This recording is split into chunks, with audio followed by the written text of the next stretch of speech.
Чем больше ты чего-то хочешь, тем меньше шансов, что ты это получишь. Хотите жить хорошо? Задавайте вопросы. Все бедные люди знают ответ на все. Результаты будут автоматом гоняться за вами. У вас будет много машин, много всего, чего вы хотите.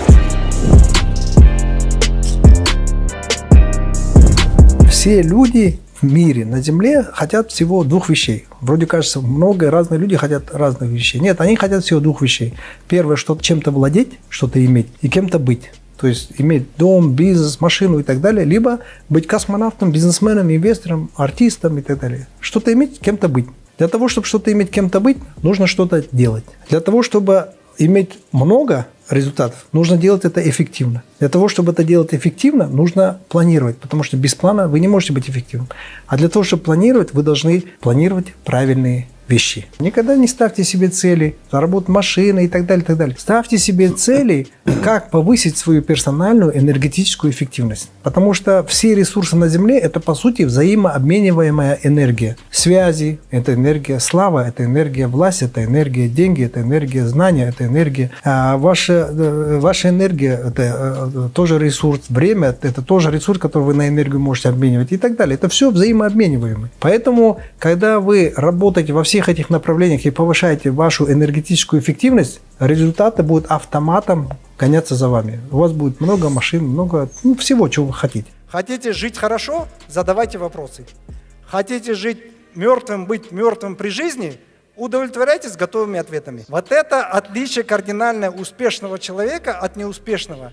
Все бедные люди знают ответ на все. Когда вы занимаетесь любимым делом, вы уже на полшага к хорошей эффективности. А когда вы занимаетесь любимым делом, вы не теряете энергию, а наоборот, любимое дело приносит вам энергию. Вы, конечно, будете испытывать физическую усталость, но не будете испытывать эмоциональное выгорание, что это очень наиболее важно. Чем больше ты чего-то хочешь, тем меньше шансов, что ты это получишь. Потому что ты придаешь слишком большую значимость, а слишком большая значимость, это даже можно в спорте убедиться. Если ты очень сильно хочешь выиграть, то это начало твоего конца. Потому что твои мышцы начинают напрягаться, ты начинаешь думать, бить ракеткой мяч не инстинктивно, а сознательно, куда вам левее ударить, правее, все, ты попал.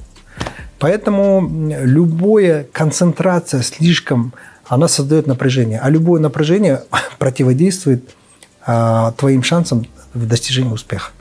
Поэтому успеха нужно достигать легко, играючи, как хорошие спортсмены это делают, или условно артисты, музыканты и так далее. Играючи достигают, потому что они занимаются любимым делом, и это у них 10-тысячная тренировка. Он 9999 раз репетицию провел, сегодня на концерте он делает это играючи. Почему? Потому что он любит это дело.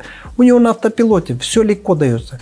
Он знает, что выполнит на 999%. Почему? Потому что он 9999 репетиций до этого сделал.